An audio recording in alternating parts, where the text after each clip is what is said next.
బూట్లతో కొట్టి బయటికి గెంటేయండి వెర్రివాణ్ణి. వీడి లుక్స్ బాగాలేదు, వీడికి బుద్ధి కూడా లేదు. ఛీ, వీడిని చూస్తేనే నాకు అసహ్యం వేస్తోంది. కబీర్ ఒక పోలీస్ కానిస్టేబుల్. అతనికి కొత్తగా ఢిల్లీ క్రైమ్ బ్రాంచ్ లో పోస్టింగ్ వచ్చింది. కానీ అతని టీం లీడర్ ప్రియాంక మొదటి రోజునే అతన్ని దారుణంగా అవమానించింది. నీలాంటి బలహీనమైన అందవిహీనమైన అబ్బాయిని వీధి కుక్క పిల్ల కూడా సులభంగా కొట్టి పారేస్తుంది. నువ్వు నా క్రైమ్ టీం ని ఏం చూసుకుంటావు? నేను ఇప్పుడే నిన్ను నా టీం నుండి తొలగిస్తున్నాను. ప్లీజ్ నన్ను తీసేయకండి. నా పరిస్థితిని అర్థం చేసుకోండి ప్లీజ్. సరే అలాగే. నా టీంలో పని చేయాలంటే ముందు నా షూ క్లీన్ చేయి. కబీర్ ప్రియాంక బూట్లు శుభ్రం చేయడానికి కిందకు వంగగానే వెనక నుండి మరొక కానిస్టేబుల్ అతన్ని గట్టిగా తోశాడు. చీ చీ చీ చీ చీ చీ చీ, ఈ మురికి గుడ్డతో మేడం షూని పాడు చేస్తావా? కమాన్, నీ కొత్త షర్టు తీసి దాంతో మేడం షూ క్లీన్ చేయి. సరే ఇప్పుడే చేస్తాను. కబీర్ తన షర్ట్ ను తీసి ప్రియాంక బూట్లు శుభ్రం చేయడం మొదలుపెట్టాడు. అప్పుడే కానిస్టేబుల్ తాంబే ప్రియాంకతో ఇలా అన్నాడు. మేడం, ఈ రోజు బాలీవుడ్ పాపులర్ హీరోయిన్ జెన్నిఫర్ మన పోలీస్ స్టేషన్ కు రిపోర్ట్ ఫైల్ చేయడానికి వస్తుంది. అవును, మీడియాకి ఈ విషయం తెలియకూడదని ఆమె ప్రత్యేకంగా చెప్పింది. నిజమా? నేను జెన్నిఫర్ కి పెద్ద ఫ్యాన్ ని. ఆమెను డైరెక్ట్ గా చూడాలని ప్రపంచం అంతా తహతహలాడుతుంది. ఈ రోజు నాకు ఇంత గొప్ప అవకాశం రాబోతోంది. కానీ ఆమె ఎప్పుడొస్తుంది? అప్పుడే పోలీస్ స్టేషన్ బయట ఒక పెద్ద కారు ఆగింది. అరెరే, మేడం వచ్చేసినట్టున్నారు. జెన్నిఫర్ పోలీస్ స్టేషన్ వైపు అడుగులు వేస్తుంటే అందరిలో ఉత్సాహం పెరిగింది. జెన్నిఫర్ మేడం, మీరు నా ముందే ఉన్నారా? నా కళ్ళను నేనే నమ్మలేకపోతున్నాను. మిమ్మల్ని చూడడానికి ప్రజలు ఎంతగానో తప్పిస్తారు. మేడం, ఎలా చెప్పాలో తెలియడం లేదు. నేను మీకు ఎంత పెద్ద అభిమానినో. మీ పని ఒక్క నిమిషంలో అయిపోతుంది. ఓయ్ కబీర్, తొందరగా మేడం కోసం వాటర్ తీసుకునిరా. కబీర్ వాటర్ తీసుకుని బయటకు రాగానే అతన్ని చూసిన జెన్నిఫర్ పరిగెత్తుకుంటూ వెళ్లి కబీర్ కాళ్లపై పడి ఏడుస్తూ ఇలా అంది. కబీర్, ప్లీజ్ నన్ను పెళ్లి చేసుకో. కబీర్, నిన్ను లేకుండా ఉండలేను. ప్లీజ్ నన్ను యాక్సెప్ట్ చేయి కబీర్. అసలు ఒక నార్మల్ కానిస్టేబుల్ ను పెళ్లి చేసుకోమని బాలీవుడ్ హీరోయిన్ ఎందుకు ఏడుస్తోంది? జెనిఫర్ ప్లీజ్ నాతో పాటు బయటకు రా. నేను నీతో పర్సనల్ గా మాట్లాడాలి. కబీర్ జెన్నిఫర్ ని స్టేషన్ బయటకు తీసుకువెళ్లి ఆమెతో ఇలా అన్నాడు. చూడు, మన గతాన్ని ఎవరికీ తెలియకుండా ఉండేలా చూసుకోవాలి. మన కాంట్రాక్ట్ లో ఏం రాసి ఉందో మర్చిపోకు. ఆ సీక్రెట్ బయటకు రాకూడదు, లేదంటే మనమిద్దరం కష్టాల్లో పడతాం. అవును కబీర్, నాకు తెలుసు. నేను ప్రామిస్ చేస్తున్నాను, మన ఆ సీక్రెట్ ఎప్పటికీ బయటికి రాదు. జెన్నిఫర్ ఇలా చెప్పి స్టేషన్ నుంచి వెళ్లిపోయింది. కబీర్ లోపలికి రాగానే ప్రియాంక ఆశ్చర్యంతో ఇలా అడిగింది. కబీర్, ఈ బాలీవుడ్ హీరోయిన్ నిన్నెందుకు పెళ్లి చేసుకోవాలనుకుంటోంది? యాక్చువల్లీ వారి షూటింగ్ టైంలో నేను ఒక రోజు డ్యూటీ చేశాను. అప్పుడు నేను ఆమెకు హెల్ప్ చేశాను. బహుశా అందుకే ఆమె ఇంప్రెస్ అయినట్లుంది. ఆమె ఎంత పెద్ద హీరోయిన్ అయినా మనిషే కదా. అవును, నువ్వు చెప్పింది నిజమే. సరే, ఇప్పుడు నువ్వు పక్కనే ఉన్న హాస్పిటల్కి వెళ్ళు. అక్కడ సెక్యూరిటీ గార్డ్ అవసరం ఉంది. చిన్న పని మాత్రమే. తర్వాత తిరిగొచ్చి నీ నైట్ డ్యూటీకి వెళ్ళు. సరే. కబీర్ కొద్దిసేపట్లో ఆసుపత్రికి చేరుకున్నాడు. అక్కడికి వెళ్ళగానే ఒక మహిళ అతన్ని చూసి అరిచింది. పిల్లల దొంగ, నువ్వు ఇక్కడ హాస్పిటల్లో చిన్న పిల్లల్ని ఎత్తుకెళ్ళడానికి వచ్చావు కదా? నిన్ను చెప్పులతో కొట్టాలి. లేదు లేదు లేదు, నేను పిల్లల దొంగని కాదు. నేను పోలీస్ కానిస్టేబుల్ను. నిన్ను చూస్తే పిల్లల్ని ఎత్తుకెళ్లే వాళ్ళలాగే ఉన్నావు. ఈ హాస్పిటల్లో నీ అవసరం లేదు. నువ్వు నీ పోలీస్ స్టేషన్కి వెళ్ళు. ఈ హాస్పిటల్ పై దాడి జరగబోతుందని వీరికి నేనెలా చెప్పాలి? అందరి ప్రాణాలు ప్రమాదంలో ఉన్నాయి. ఈ విషయం నేను ఎవరికీ చెప్పలేదు. ఏం ఆలోచిస్తున్నావు? ఇక్కడి నుంచి వెళ్ళు. మేడం, ఈ రోజు ఇక్కడ సెక్యూరిటీ గార్డ్ గా నా డ్యూటీ ఉంది. రే కానిస్టేబుల్, చెప్పేది నీకే. నేను ఈ హాస్పిటల్ ఓనర్ కి చెల్లెల్ని. నువ్వు నాకు మంచి వాళ్ళ కనిపించడం లేదు. పద, ఇక్కడి నుంచి పో. కానీ మేడం. కబీర్ అలా అనగానే ఆమె కబీర్ ను గట్టిగా చంపదెబ్బ కొట్టింది.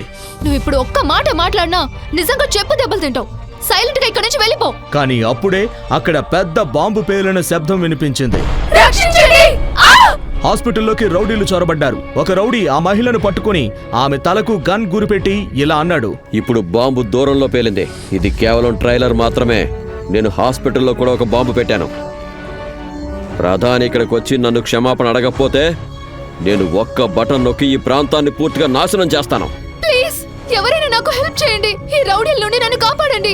అప్పుడే కబీర్ అక్కడికొచ్చి ఇలా అన్నాడు. మీరు భయపడకండి, నేను మీకు ఏమీ కానివ్వను. రే కానిస్టేబుల్, నీ టీం కి కాల్ చేయి. నువ్వు ఒక్కడివి ఏం చేయగలవు? అలా నిలబడి నా మొహం చూస్తున్నావే? నీ టీం ని పిలిచిన ప్రాణం కాపాడు. కానీ రౌడీ కళ్ళు కబీర్ పై పడగానే అతను వెంటనే ఆమెను వదిలేసి కబీర్ కాళ్లపై పడి ఇలా అన్నాడు. కబీర్ సార్, మీరు ఇక్కడ ఎలా? మీరు ఈ దేశాన్ని వదిలి వెళ్ళిపోయారు కదా. నన్ను క్షమించండి కబీర్ సార్. నేను ఇప్పుడే బాంబును డిఫ్యూజ్ చేస్తాను. ప్లీజ్ నన్ను ప్రాణాలతో వదిలేయండి. కబీర్ ఏదైనా మాట్లాడేలోపే రౌడీలందరూ పారిపోయారు. కబీర్ ఒక్కడిని కూడా పట్టుకోలేకపోయాడు. నేను ఆ రౌడీలను వెంబడించాలి. కబీర్ ఆ రౌడీల వెంట పరిగెత్తాడు, కానీ వారంతా అక్కడి నుంచి పారిపోయారు. కబీర్ మనసులో ఇలా అనుకున్నాడు, ఈ విషయం బయటకు రాకూడదు, లేదంటే ఆ సీక్రెట్ బయటపడుతుంది. కబీర్ కొత్తగా ఢిల్లీకి వచ్చాడు. కబీర్ తిరిగి పోలీస్ స్టేషన్ కు చేరుకున్నాడు. అప్పుడే అతని సీనియర్ మంజిత్ సింగ్ అతనితో ఇలా అన్నాడు, కబీర్, నువ్విప్పుడు ఇక్కడ ఏం చేస్తున్నావు? నీ డ్యూటీ రాత్రి 10 గంటల నుండి కదా. వెళ్ళి ఇంటి దగ్గర రెస్ట్ తీసుకో. రాత్రంతా పని చేయగలిగేలా బాగా నిద్రపో. ఎందుకంటే రాత్రి డ్యూటీ ధైర్యంగా శక్తిమంతుడిగా ఉన్నవారే తీసుకుంటారు. స్టేషన్ ఇన్ఛార్జ్ మంజిత్ సింగ్ ఇప్పుడు కబీర్ ను గౌరవించడం మొదలుపెట్టాడు. ఎందుకంటే అతనికి పిరికి వాళ్ళు అస్సలు నచ్చరు. కానీ కబీర్ చాలా ధైర్యవంతుడు. ఓకే, నేను ఇంటికి వెళ్తాను, నైట్ వస్తాను. కబీర్ తన ఇంటికి వెళ్ళగానే అతనింట్లో ప్రియాంక అప్పటికే ఉంటోంది. అక్కడ ఎవరుండాలనే విషయంపై వారిద్దరి మధ్య చాలా గొడవ జరిగింది. ప్రియాంక కోపంగా ఇలా అంది, నేను నీ సీనియర్ని, ఈ ఇంట్లో నేను ముందు నుంచి ఉంటున్నాను. నీలాంటి బలహీనుండి నేను ఇట్టే కొట్టి పంపించేస్తాను. ప్రియాంక కోపంగా ముందుకొచ్చి కబీర్ ను కొట్టడానికి ప్రయత్నించగానే అంతా తారుమారైంది. కబీర్ ఒకేసారి ప్రియాంకను పైకెత్తి నేలకేసి కొట్టాడు. హా, ఏంటి నీకింత బలం ఎలా? అదంతా నీకు మెల్లమెల్లగా తెలుస్తోంది, కానీ ఇది నా ఇల్లు. నేను చాలా సంవత్సరాలుగా బయట ఉన్నాను. సరే, పర్వాలేదు, నువ్వు కూడా ఇక్కడ ఉండొచ్చు. ఏదో ఒక రూమ్ సెలెక్ట్ చేసుకో. నువ్వు రెంట్ ఇవ్వాల్సిన అవసరం కూడా లేదు. కానీ ఒక కండిషన్. ఏంటా కండిషన్? నువ్వు ఇంటిని మొత్తం క్లీన్ చేయాలి, అది కూడా నీట్గా. నీకు మైండ్ పోయిందా? సరే అయితే నువ్వు నా ఇంటి నుంచి వెళ్ళిపోవచ్చు. సరే, నాకోకే, కానీ నాది కూడా 1 కండిషన్. నువ్వు నీ లిమిట్స్ లో ఉండాలి. నువ్వు ఒక అమ్మాయితో రూమ్ షేర్ చేసుకుంటున్నావని గుర్తుంచుకో. ఆ లిమిట్ దాటకూడదు. అరే, నువ్వు దాని గురించి ఆలోచించుకో. సరే, ఈ రోజు మన న్యూ ఫ్రెండ్షిప్ సందర్భంగా నేను నిన్ను బయటికి డిన్నర్ కి తీసుకువెళ్తాను. నీకు ఎలాంటి ఫ్రెండ్ దొరికాడు చూడు, లైఫ్ అంతా గుర్తుంచుకుంటావు. ఓకే, కానీ ఎక్కడికి వెళ్లాలో నేను డిసైడ్ చేస్తా. కొద్దిసేపట్లోనే వారిద్దరి మధ్య స్నేహం కుదిరింది. కబీర్, ప్రియాంక రెస్టారెంట్కి వచ్చి కూర్చున్నారు. కబీర్ ఫుడ్ ఆర్డర్ చేశాడు. పక్క టేబుల్లో కూర్చున్న ప్రియాంక కొలీగ్స్ కళ్ళు వాళ్ళిద్దరిపైనే ఉన్నాయి. ఇతన్ని కావాలనే ఇక్కడికి తీసుకొచ్చాను. ఈ రోజు వీడికి నా వాల్యూ తెలుస్తుంది. అప్పుడే ప్రియాంక టీమ్మేట్ నిఖిల్ అక్కడికొచ్చి ఇలా అన్నాడు, ఇతను నీ బాయ్ ఫ్రెండా లేక తమ్ముడా? నా రూమ్మేట్. నీకేమైనా ప్రాబ్లమా? ఏంటి, నువ్వు ఒక అబ్బాయితో ఒంటరిగా రూమ్ లో ఉంటున్నావా? నీకు ఉండడానికి వేరే ఇల్లే దొరకలేదా? నేనుండే ప్రాంతంలో రెంట్ 50,000 ఉంది. నేనెవరితో ఉంటే నీకెందుకు? నువ్వు నా కోసం కొత్తగా చవకగా మంచిలు వెతుకుతావా ఏంటి? ప్రియాంక, నేను నా క్రైమ్ కేసుల నుండి ఫ్రీ అవ్వగానే నీకు మంచి ఇల్లు వెతుకుతాను. ఆ, అవసరం లేదు. నువ్వు కేవలం నా టీమ్మేట్ మాత్రమే. బాయ్ ఫ్రెండ్ గా మారడానికి ట్రై చేయకు. నేనెప్పుడు నీకు గర్ల్ ఫ్రెండ్ కాను. ఎస్, అయినా నేను ఒక బాయ్ ఫ్రెండ్ చేసే పనులన్నీ చేస్తాను. ఎందుకు ప్రియాంకని బలవంతం చేస్తున్నావు? నోరు అదుపులో పెట్టుకొని మాట్లాడు. నేను నీ సీనియర్ని. ఎక్కువ మాట్లాడితే సస్పెండ్ చేయిస్తాను. నా ఉద్దేశం అది కాదు, నేను మీతో సరదాగా మాట్లాడుతున్నాను. నిఖిల్, ప్లీజ్ ఇప్పుడు మమ్మల్ని డిస్టర్బ్ చేయకు. మమ్మల్ని డిన్నర్ చేయనివ్వు. నిఖిల్ ఈ అవమానాన్ని మనసులో దాచుకొని కోపంతో అక్కడి నుంచి వెళ్లిపోయాడు. కానీ అతని మనసులో ఇలా అనుకున్నాడు, ఈ కానిస్టేబుల్ ని నేను వదిలిపెట్టను. కబీర్, పద మనం వాక్ చేద్దాం. నాకు డిన్నర్ తర్వాత వాకింగ్ చేయడం అలవాటు. ప్రియాంక బహుశా కబీర్ తో ఫ్రెండ్షిప్ ను కంటిన్యూ చేయాలనుకుంది. రాత్రి ఇద్దరూ వాకింగ్ కి వెళ్లారు. కానీ అప్పుడే ఒక అబ్బాయి ఆమెతో అసభ్యంగా ప్రవర్తించాడు. అరే, కోతి చేతికి ద్రాక్ష పండులాగా ఉందే. అరే మేడం, వీడికంటే నేనే హ్యాండ్సమ్ గా కనిపిస్తానా? నాతో వస్తావా? కబీర్ ఏదైనా చెప్పేలోపు ప్రియాంక ఇలా అంది, కబీర్, వాడితో గొడవ పడకు. ఇతను విక్రాంత్ బాయ్ తమ్ముడు వరుణ్. వీళ్ళు చాలా ప్రమాదకరమైన వ్యక్తులు. వీళ్లకు ఎంత దూరంగా ఉంటే మనకంత మంచిది. ఏమైంది మేడం? నీకు ఓకే అయితే దగ్గరలో ఒక హోటల్ ఉంది. నీకు నీ స్థాయి ఏంటో చూపించాల్సిందే. కబీర్ కు కోపం వచ్చి వరుణ్ణి పట్టుకుని దారుణంగా కొట్టడం స్టార్ట్ చేశాడు. రాత్రిపూట ఎప్పుడైనా అమ్మాయి కనిపిస్తే వారిని గౌరవించడం నేర్చుకో. ఎందుకంటే నీ తల్లి కూడా ఒక్క స్త్రీనే. నువ్వు నా అమ్మను మధ్యలోకి తీసుకొచ్చావు కదా, ఇప్పుడు చూడు నీకు నేనంటే ఏంటో చూపిస్తాను. నా ఫ్యామిలీ ఏం చేయగలదో నీకు తెలిసేలా చేస్తాను. నువ్వేం చేసావు? నీ వల్ల మేమంతా ప్రమాదాల్లో పడతాం. ప్రియాంక, మనం ఈ నార్మల్ రౌడీలకి భయపడకూడదు. వీళ్ళకి నేను కఠినమైన శిక్ష పడేలా చేస్తాను. పిచ్చివాడివా? వీడు మామూలు రౌడీ కాదు. వీడు విక్రాంత్ తమ్ముడు. విక్రాంత్ పేరు వింటే ఢిల్లీ మొత్తం వణికిపోతుంది. కబీర్ కు విక్రాంత్ గురించి ఏమీ తెలియదు. అప్పుడే అక్కడికి ఒక పెద్ద కారు వచ్చి ఆగింది. మా పెద్దన్నయ్య వచ్చేశాడు. ఇప్పుడు మిమ్మల్ని ఆయన వదిలిపెట్టడు. అప్పుడే పెద్ద కారులో నుండి విక్రాంత్ భాయ్ బయటకు వచ్చాడు. నా తమ్ముని కొట్టింది ఎవరు? నేను వాడి చేతులు నరికి కుక్కలకు వేస్తాను. ఎవడు వాడు? నేనే. ఈ రోజు నేను నిన్ను ప్రాణాలతో వదలను. విక్రాంత్ కబీర్ ను కొట్టడానికి ముందుకు రాగానే కబీర్ ఒకే ఒక్క గుద్దుతో విక్రాంత్ ను 200 మీటర్ల దూరం విసిరి పారేశాడు. ఇప్పుడు నీకు చెప్పకూడదు తినిపించాల్సిందే. అప్పుడు నీకు అమ్మాయిల్ని ఎలా గౌరవించాలో అర్థమవుతుంది. కబీర్ విక్రాంత్ అతని తమ్ముణ్ణి తీసుకుని పోలీస్ స్టేషన్కి వచ్చి ఇద్దరిని లాకప్లో వేశాడు.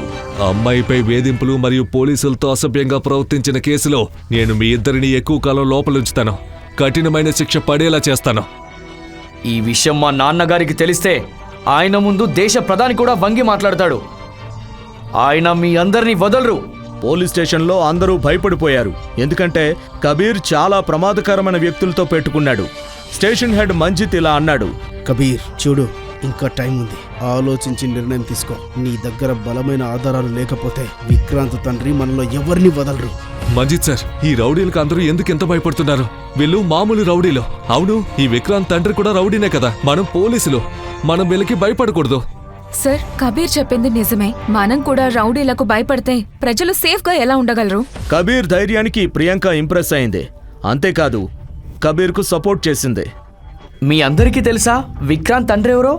మన రాష్ట్ర ముఖ్యమంత్రికి సీఎం అవడానికి ఫండ్స్ ఇచ్చిన వ్యక్తి విక్రాంత్ తండ్రే. ఈ విషయం తెలిస్తే మనలో ఎవ్వరు ఇక్కడ మిగిలరు. మనలో కొందరికి ఉద్యోగం కూడా ఉండకపోవచ్చు. అందరి ఉద్యోగాలు పోయే అవకాశం ఉంది. సార్, మనమంతా ఇలాగే భయపడుతూ ఉంటే సామాన్య ప్రజల పరిస్థితి ఏంటి? వీళ్ళు నన్ను వేధించారు. అనయ్య, నువ్వు వీళ్ళతో నాన్న కాల్ చేయమని చెప్పు. నాన్న ఇక్కడికి వస్తే వీళ్ళందరికీ ప్యాంట్లు తడిసిపోతాయి. కాల్ చేయాల్సిన అవసరం లేదు. నాన్నకి ఈ విషయం తెలిసింది. ఆయన ఎప్పుడైనా రావచ్చు. ఏంటి? ఆయన రాబోతున్నారా? అంటే ఈ కబీర్ కారణంగా మనమంతా నాశనం అవుతాం. విక్రాంతి తండ్రి వస్తున్నాడనే వార్త విని నిఖిల్ వణకడం మొదలుపెట్టాడు. అతను మళ్ళీ మంజిత్ సింగ్తో ఇలా అన్నాడు, సార్, ప్రియాంకకి బుద్ధి లేదు. ఈ కబీర్ కొత్తగా వచ్చాడు. విక్రాంత్ తండ్రి ఎంత ప్రమాదకరమో వీళ్ళకేం తెలుసు? కానీ మీరు తెలివైన వారు కదా, మీకు గతంలో జరిగిన సంఘటన మర్చిపోయారా? నాకు బాగా గుర్తుంది. గతంలో ఏ పోలీస్ అధికారి అయితే విక్రాంత్ అతని తమ్ముడిపై చేయి చేసుకున్నారో ఆ పోలీసును అప్పుడే సస్పెండ్ చేసి ఆ తర్వాత నగ్నంగా బజారులో తిప్పారు. ఈసారి నగ్నంగా తిప్పరు. ఈసారి ఈ కబీర్ను ముక్కలు ముక్కలు చేసి ప్రతి పోలీస్ స్టేషన్కి పంపుతారు. దానివల్ల ఢిల్లీ అంతటా మేమంటే ఇంకా భయం పెరుగుతుంది. సరిగ్గా అదే సమయంలో విక్రాంత్ తండ్రి పోలీస్ స్టేషన్కి వచ్చాడు. బురదలో నుంచి బయటకు వచ్చిన పందెవరో నా కొడుకుని లాకప్లో పెట్టింది. సార్, మాలో ఎవరు ఏం చేయలేదు.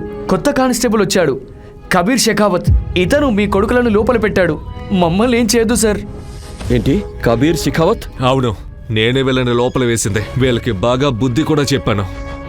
కబీర్ సార్, మీరు నార్మల్ కానిస్టేబుల్గా ఎందుకు మారారు? సార్, నేను నా కొడుకుల తరఫున మీ కాళ్ళపై పడి క్షమాపణ అడుగుతున్నాను. వాళ్ళకి మీరెవరో తెలియదు కదా. నానా, మీరు ఈ కానిస్టేబుల్ కాళ్ళపై ఎందుకు పడ్డారు? అసలు పెద్ద పెద్ద గూండాలు కూడా కబీర్కు ఎందుకు భయపడుతున్నారు? బాంబు పేలుడు సీక్రెట్ కబీర్కు ముందే ఎలా తెలిసింది? అసలు కబీర్ షెకావత్ ఎవరు?